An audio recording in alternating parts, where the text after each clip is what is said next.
Good morning, students. Class 8th.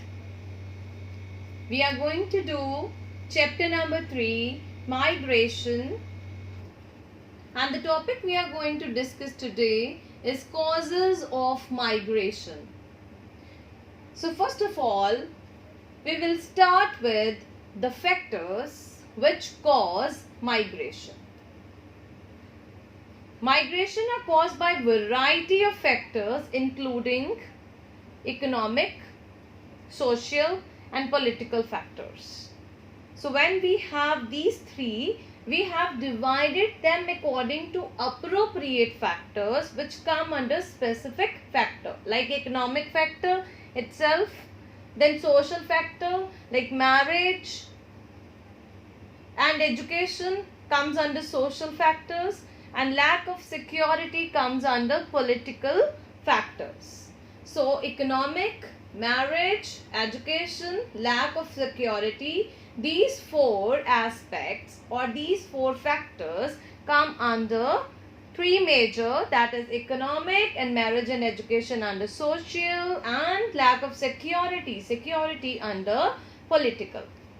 So let's start with the explanation of economic factor. So most of the studies indicate that migration is primarily motivated by economic factor. Normally whenever the migration takes place, it is happening because of economic factor. What economic factors are there specifically in developing countries? When we talk developing country, India is a developing country. So this kind of countries will have low agricultural income and agricultural unemployment, underemployment and lack of alternative source of income. These four things would be there in the countries which are developing.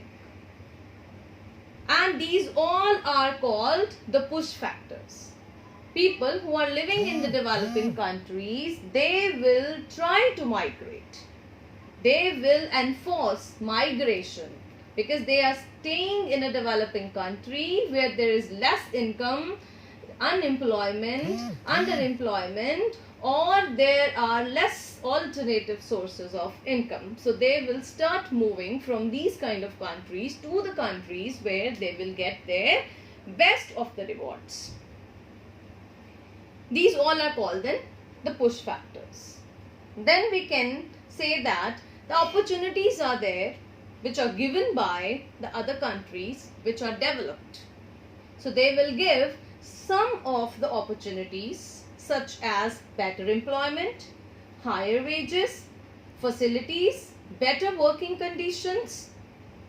Here the better working conditions or the atmosphere, one the same thing, and better amenities. So these all would be called as the pull factors, that these have pulled the population from developing countries to their nations, to the nations which are developed. So this way migration takes place due to economic factor. Economic factor deals with much of money and related factors.